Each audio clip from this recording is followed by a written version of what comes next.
Beginilah jika kita hidup berdekatan dengan barang terlarang seperti narkoboy, tentu saja akan berakhir di penjara. Tanjiro baru saja melewati hari pertamanya di penjara dan sudah kena mental melihat perilaku orang-orang di dalam sini yang selalu berbuat kekerasan. Tapi walaupun Tanjiro sempat masuk penjara, di masa depan Tanjiro berhasil menjadi seorang cepu yang hebat. Tapi cepu seperti apa? Kita maju dulu ke masa depan di mana 3 tahun setelah Tanjiro bebas dari penjara, tetap saja peredaran barang terlarang masih terus terjadi. Bahkan Tanjiro masih hidup berdampingan dengan narkoboy. Tapi kini Tanjiro bekerja sebagai orang yang menghubungkan antara pemakai dan pengedar dengan polisi. Begini cara kerja Tanjiro. Saat ada salah seorang pengedar yang tertangkap, Tanjiro bernegosiasi dengannya untuk memberitahukan jaringan mereka yang lebih luas kepadanya. Lalu orang yang tertangkap akan diberikan pengurangan hukuman atau bahkan langsung dibebaskan. Begitu Tanjiro mendapatkan informasi, ia langsung menangkap di tempat orang-orang yang baru saja bertransaksi barang terlarang. Dari orang baru yang ditangkapnya ini, Tanjiro meminta informasi yang lebih dalam lagi, sehingga ia bisa lebih dekat dengan bandar terbesarnya. Transaksi dengan jumlah besar akhirnya berhasil Tanjiro temukan dan menggunakan orang bayaran untuk mengganggu mereka. Informasi pengedaran ini tentu saja Tanjiro dapatkan dari orang-orang yang sebelumnya dia tangkap. Tapi melihat orang bayarannya begitu buruk dalam penangkapan, akhirnya Tanjiro harus turun tangan sendiri dan menghalau mobil orang-orang yang baru saja bertransaksi narkoboy. Setelah berhasil menggagalkan transaksi yang lebih besar berkat informasi dari orang yang pertama kali ditangkap, Tanjiro pun juga tak lupa meminta uang dari orang ini dan ia malah dibebaskan. Tapi membebaskan satu orang membuat mereka berhasil menangkap gembong yang lebih besar. Begitulah cara Tanjiro hidup sekarang setelah bebas dari penjara. Tapi kembali lagi ke 3 tahun lalu, mengapa Tanjiro bisa sampai masuk penjara? Beginilah yang sebenarnya terjadi. Tanjiro sebenarnya hanyalah seorang supir taksi online. Namun malam ini ia malah meminum begitu saja minuman yang diberikan penumpangnya. Tak lama Tanjiro pun langsung merasa pusing dan pandangannya kabur. Ternyata Tanjiro sudah dijebak. Minuman tadi sudah dicampur obat terlarang dan sudah banyak polisi yang akan segera menangkapnya. Ia dijebak. Cukup lama Tanjiro berada di penjara sampai ia bertemu dengan jaksa junior yang baru saja bekerja di wilayahnya. Jaksa bernama Budi ini harus memulai karirnya di wilayah yang sangat buruk dan kotor. Sampai akhirnya ia bertemu dengan Tanjiro. Tapi begitu ia melihat Tanjiro, Budi yakin kalau Tanjiro bukanlah pecandu. Karena tahu bahwa sebenarnya Tanjiro dijebak, jaksa ini malah meminta Tanjiro bekerja sama dengannya. Tugas Tanjiro harus membongkar semua transaksi barang terlarang yang terjadi di dalam penjara. Ia harus mencari informasi sebanyak-banyaknya dan membongkar kasus ini. Tanjiro pun sampai harus rela terus-terusan dipukuli untuk menarik perhatian napi yang diduga mengedarkan barang terlarang di penjara. Dengan melakukan ini, Tanjiro bisa mendapatkan perhatiannya dan berteman dengan si pengedar. Akhirnya setelah mendapat informasi yang cukup banyak, jaksa Budi mendapatkan bukti semua kejahatan di penjara ini dan ia pun mendapat promosi ke wilayah yang lebih bagus dan jabatan yang lebih tinggi. Tanjiro juga dipindahkan ke rumah tahanan yang lebih aman. Kini hubungan Tanjiro dan juga jaksa Budi semakin dekat. Bahkan mereka sampai minum bersama, padahal Tanjiro saat ini masih berstatus tahanan. Begitulah kerjasama Tanjiro dan juga jaksa Budi terus terjalin sampai bertahun-tahun dan Tanjiro keluar dari penjara. Tanjiro bekerja sebagai seorang cepu. Ia mencari informasi sebanyak-banyaknya dari pengedar narkoboy dan memberikan informasi itu kepada jaksa Budi. Jaksa Budi berhasil naik pangkat karena berhasil membongkar kasus gembong narkoboy berkat informasi dari Tanjiro dan memenuhi ambisinya yang gila jabatan. Tapi di wilayah baru tempat jaksa Budi bekerja, tak hanya dirinya yang giat dan ingin membongkar gembong narkoboy. Ada juga Pak Joko yang merupakan kepala pemberantasan narkoboy di kepolisian. Pak Joko dikenal sebagai orang yang sangat mahir memecahkan kasus pengedaran barang terlarang. Lanjut part berikutnya hanya di Snack Video. Melihat suntikan membuat pria ini merasa sangat tertekan. Dari dalam dirinya sebenarnya ia ingin berhenti menggunakan obat terlarang. Tanjiro benar-benar bertekad keluar dari kurungan ini dan membalaskan dendam kepada orang yang sudah membuat hidupnya kacau seperti ini. Padahal sebelumnya Tanjiro terkenal sebagai cepu yang sangat hebat di dunia pemberantasan narkoboy. Bahkan berkat jasanya, seorang jaksa bisa naik pangkat dengan sangat cepat. Informasi akurat dari Tanjiro sangat membantu dalam pemberantasan narkoboy, dan Jaksa Budi benar-benar memanfaatkan keahlian Tanjiro.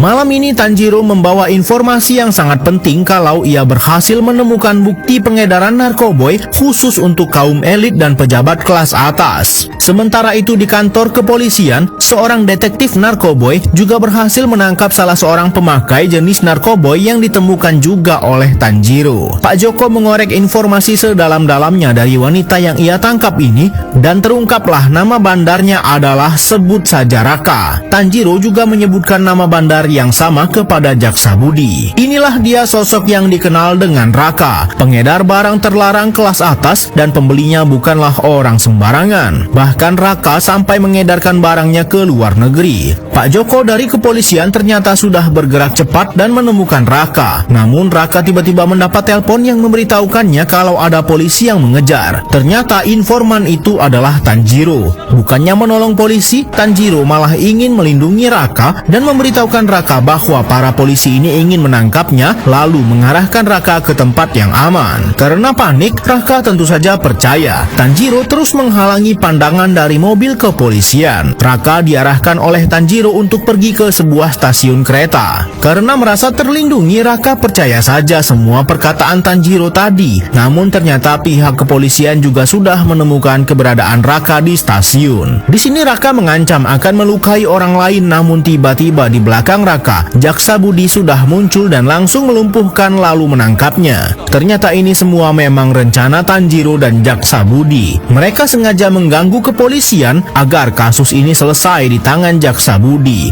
Dengan begitu, reputasi Jaksa Budi akan semakin bersinar. Setelah berhasil menangkap salah satu bandar, Jaksa Budi ternyata masih belum puas. Ia meminta Raka memberitahukan siapa orang penting yang menjadi pelanggannya. Jika Raka bersedia, maka hukumannya akan dikurangi. Sementara itu, Pak Joko yang gagal menangkap Raka juga berpikiran ingin menangkap pemakai lain yang berteman dengan wanita yang ditangkapnya kemarin. Joko juga mencoba cara yang sama, yaitu memanfaatkan Siska yang baru saja ditangkapnya ini untuk memberikan informasi. Siska akhirnya memberitahukan di mana lokasi para orang penting yang biasanya membeli barang dari Raka, dan mereka akan berpesta malam ini. Tempatnya yaitu Hotel Laura. Namun saat Siska akan pergi, ia malah dipergoki temannya itu. Siska tak bisa berbuat apa-apa lagi dan terpaksa kembali mengikuti mereka. Tapi bukannya tim kepolisian yang dipimpin oleh Joko yang datang, melainkan Jaksa Budi bersama Tanjiro. Mereka juga ingin menangkap gembong pemakai dan pengedar lainnya yang katanya orang penting ini. Jaksa Budi malah membebaskan Raka si bandar. Setelah sampai di Hotel Laura, Tanjiro menggunakan kacamata yang sudah diselipkan kamera untuk merekam penangkapan dan penggerebekan ini. Mudah saja bagi Tanjiro menemukan kamar di mana para orang penting ini sedang berpesta barang terlarang. Bos dari komplotan ini masih terlihat sangat muda, dan di luar hotel terlihat Pak Joko sangat kesal lagi-lagi didahului oleh Jaksa Budi. Pak Joko juga tak bisa berbuat apapun saat mata-matanya tertangkap oleh pihak lain. Padahal Pak Joko sudah berjanji akan mengamankannya. Namun setelah penangkapan tadi,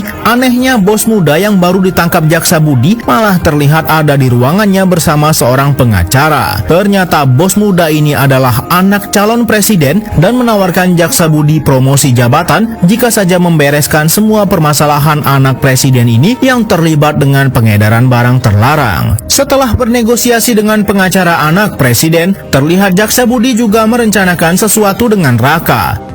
Kekacauan juga terjadi di kantor kepolisian. Anggota dari kejaksaan, tepatnya bawahan Jaksa Budi, malah menangkap Pak Joko dengan alasan sudah bekerja sama dengan pengguna narkoboy dan diduga ingin menghalangi pekerjaan para jaksa. Lanjut part berikutnya hanya di Snack Video. Pria ini benar-benar tidak menyangka kalau hidupnya akan berakhir seperti ini. Ia harus terkena efek dari obat terlarang yang sangat mengerikan. Sebelumnya Tanjiro berhasil menangkap salah seorang bandar narkoboy yang mendistribusikan barang ke kepada kaum elit. Namun karena bandar itu sudah mau bekerja sama dan membongkar sindikat yang lebih besar, ia malah dibebaskan oleh Jaksa Budi. Lalu terlihat Jaksa Budi merencanakan sesuatu bersama bandar ini. Sebut saja dia Raka. Tanjiro mencoba menelpon Jaksa Budi namun tidak ada jawaban dan ia ditabrak dari belakang. Ternyata ini semua ulah Raka. Sepertinya Raka ingin membalaskan dendam karena Tanjiro sudah sempat menangkapnya. Tak hanya itu, Tanjiro juga disuntikan narkoboy dengan dosis yang sangat banyak. Raka juga mengambil rekaman video saat penangkapan dan penggerbekan anak presiden yang baru saja dilakukan oleh Tanjiro. Mereka pun juga melukai kakinya. Beberapa bulan setelah kejadian ini, Tanjiro disembunyikan dan dikurung dalam ruang rahasia yang terletak di sebuah klub malam. Namun penjaganya sama sekali tak mau memberikan Tanjiro barang terlarang walaupun ia terus berteriak. Mereka semua ternyata ingin membuat Tanjiro lepas dari efek narkoboy yang sudah diberikan oleh Raka. Tanjiro sempat dites dan diberikan satu suntikan, tapi ternyata Tanjiro sudah bisa menahan diri. Ia pun juga sebenarnya ingin segera lepas dari jeratan ini dan membalas perbuatan Raka kepadanya. 7 bulan telah berlalu, Pak Joko yang sudah ditangkap dengan tidak adil atas perintah Jaksa Budi akhirnya dibebaskan. Inilah dia Jaksa Budi yang rela melakukan segalanya demi mendapatkan promosi jabatan. Saat ini ia bekerja sama dan malah melindungi seorang anak calon presiden yang sudah jelas terbukti menggunakan dan mengedarkan narkoboy yang sangat berbahaya. Bahkan saat anak calon presiden ini meminta Jaksa Budi menyebarkan berita buruk tentang lawan ayahnya, dengan cepat ia memenuhi permintaan itu demi promosi jabatan yang dijanjikan kepadanya. Sementara itu Siska yang sempat tertangkap lagi padahal ia sudah membantu kepolisian dengan memberikan informasi pengedaran narkoboy, kini sudah bebas juga dan tetap hidup di dunia gelap itu. Namun Tanjiro sempat menemukan Siska dan menangkapnya. Mantan kepala unit detektif dari kepolisian yang baru saja keluar dari penjara ini juga didatangi oleh Tanjiro. Sempat terjadi perselisihan di antara mereka karena memang Pak Joko cukup kesal dengan Tanjiro. Namun setelah Tanjiro menjelaskan bahwa mereka sebenarnya sama-sama dijebak dan Siska menunjukkan dirinya, barulah Pak Joko mau mendengarkan penjelasan Tanjiro. Tanjiro menceritakan bahwa setelah penangkapan besar-besaran tahun lalu, Raka si bandar narkoboy menyuntikannya dengan barang terlarang dan menghabisi kakinya. Lalu Tanjiro mengajak Pak Joko untuk bersama-sama menangkap Raka. Lalu Siska juga mengatakan yang sebenarnya bahwa ia berteman dengan si anak calon presiden yang terlibat juga dalam pengedaran narkoboy yang disuplai oleh Raka. Kini mereka bertiga pun sudah jelas memiliki motif yang sama untuk membongkar semua kejahatan ini. Rencana pertama mereka harus mengambil kembali rekaman barang bukti saat Tanjiro berhasil merekam anak calon presiden pesta narkoboy. Dan rekaman itu sekarang ada di tangan Raka. Raka semakin jaya saat ia bekerja sama dengan pembeli barang terlarang dari Jepang dan mereka berencana ingin mencegat pengiriman barang tersebut untuk memancing Raka keluar. Langkah berikutnya mereka menemui orang yang bekerja sama dengan Raka untuk mengirim barang tersebut. Setelah terancam, wanita ini pun akhirnya mau mengaku dan menjelaskan secara rinci alur perjalanan barang haram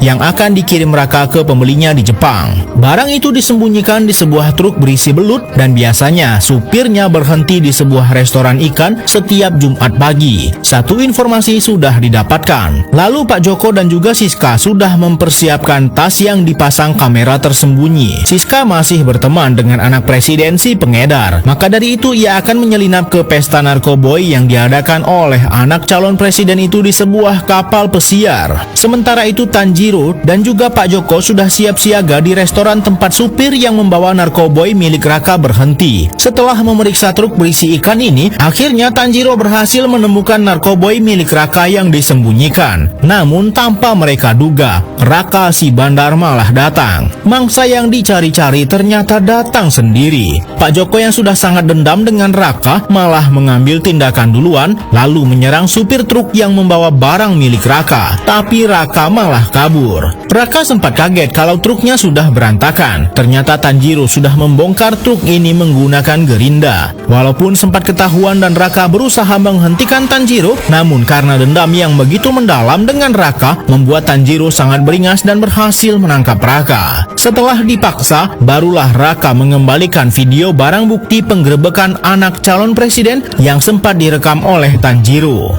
Siska yang bertugas menyelinap ke kapal pesiar tempat anak calon presiden berpesta juga berhasil merekam barang bukti lainnya. Setelah video didapatkan, Tanjiro dan juga timnya segera melapor ke kejaksaan. Namun setelah Jaksa Budi mendapat laporan tentang anak presiden yang sedang berpesta narkoboy, Jaksa Budi malah menelpon anak presiden itu dan memintanya untuk segera pergi dari kapalnya. Rencana mereka pun sepertinya hanya sia-sia sebab jaksa ini sekarang malah melindungi anak calon presiden yang berpesta narkoboy. Setelah bersusah payah menangkap seorang bandar obat terlarang yang mengedarkan barang ke orang-orang penting di kota ini, lalu salah satu anggota tim mereka yang lain juga berhasil merekam barang bukti bahwa anak calon presiden berpesta narkoboy, pemuda ini malah menemukan fakta lain bahwa jaksa yang selama ini ia percaya sudah berada di pihak para penjahat. Saat berita tentang anak calon presiden sudah berpesta narkoboy, jaksa itu malah melindunginya. Tak hanya itu, bandar besar yang juga sudah tertangkap ini malah dilindungi juga oleh pihak kepolisian yang juga sudah bekerja sama dengan Jaksa Budi. Lebih buruknya, walaupun Siska yang baru saja merekam barang bukti tadi sempat bebas dan dibiarkan pergi oleh bocah ini, namun setelah mendapat informasi dari Jaksa Budi bahwa Siska berkomplot dengan Tanjiro dan Pak Joko, seketika mobil Siska langsung ditabrak oleh orang asing sampai terguling. Saat Siska sedang pingsan, terlihat ada seseorang yang mengambil HP Siska yang menyimpan video anak calon presiden sedang berpesta narkoboy. Barang bukti akan dihanguskan. Pak Joko dan Tanjiro benar-benar sangat terpukul melihat mobil Siska terbakar dan tidak ada yang mengeluarkan Siska dari dalam sana. Jaksa Budi yang haus jabatan ini tetap saja masih ingin melindungi bocah yang sudah membuat banyak masalah. Itu semua demi jabatan yang dijanjikan ayah bocah ini yang sekarang menjadi calon presiden. Jaksa Budi pun langsung menemui Tanjiro dan di sini Tanjiro sudah tahu bahwa Jaksa Budi lah yang sudah menyuruh seseorang menyuntikkan narkoba ke tubuhnya tahun lalu. Tanjiro pun ingin membongkar semua kebusukan Jaksa Budi dan mengatakan kalau mereka bertemu lagi, mereka akan bertemu di neraka. Tanjiro dan juga Pak Joko pun berniat ingin memberikan video penggerbekan anak calon presiden yang sedang pesta narkoboy kepada lawannya. Namun Pak Joko malah dihalau oleh tim keamanan dan juga anak buah Jaksa Budi dari kejaksaan sudah menangkapnya. Namun Joko mengatakan percuma menangkapnya karena video penggerbekan anak calon presiden yang dilindunginya sudah banyak salinannya. Tepat sekali saat debat calon presiden, Jaksa Budi mendapat kabar bahwa info mengenai anak calon presiden ini mengadakan pesta narkoboy sudah tersebar. Sebut saja bocah ini dengan nama Wawan. Wawan si anak presiden dipanggil oleh Jaksa Budi ke kantornya dan Jaksa Budi juga sudah memanggil media ke kantor kejaksaan. Ternyata akan dilakukan tes urin secara langsung kepada Wawan. Wawan sempat panik karena merasa inilah akhir bagi dirinya. Tapi ternyata Jaksa Budi sudah memerintahkan anak buahnya untuk memalsukan hasil tes urin. Tapi Jaksa Budi masih belum puas karena saat ini keberadaan Tanjiro masih belum diketahui. Jaksa Budi yang sudah menangkap Joko memintanya memberitahukan keberadaan Tanjiro. Jika tidak, keluarga Joko akan disakitinya. Akhirnya Joko memberitahukan keberadaan Tanjiro dan memerintahkan Raka si bandar narkoboy yang dilindunginya juga untuk menangkap Tanjiro. Tapi setelah Raka datang ke lokasi yang diberikan oleh Pak Joko, bukan Tanjiro yang ditemukannya, melainkan musuh Raka yang sudah menyimpan dendam lama dengan Raka selama ini. Mengapa hal itu bisa terjadi dan Raka terjebak seperti ini? Tentu saja Tanjiro dan Pak Joko sudah merencanakan ini. Mereka sudah bekerja sama dengan orang yang menyimpan dendam dengan Raka. Sementara itu, Jaksa Budi dan juga Wawan yang sudah merasa menang dengan santainya mengobrol berdua dan membicarakan rahasia mereka yang akan memalsukan hasil tes urin Wawan. Bahkan ternyata Jaksa Agung juga di pihak mereka dan mendukung semua kejahatan anak calon presiden ini. Orang-orang yang gila jabatan ini merayakan semua kebohongan mereka. Namun tiba-tiba saat mereka sedang melihat televisi, muncul berita bahwa saat ini ada siaran langsung yang lagi viral. Video tersebut juga memperlihatkan semua obrolan Jaksa Budi dan juga Wawan barusan. Ternyata dari kejauhan ada orang yang sudah merekam mereka dan menyiarkannya secara langsung. Semua kebusukan mereka terbongkar karena omongan mereka sendiri yang tersebar ke seluruh media. Dan tak lain tak bukan, orang yang merekam mereka dari kejauhan dan melakukan live streaming adalah Tanjiro. Tapi bagaimana Tanjiro bisa merekam suara mereka? Ternyata saat Joko ditahan oleh Jaksa Budi, Joko sudah menukar pemantik milik Jaksa Budi dengan milik Tanjiro.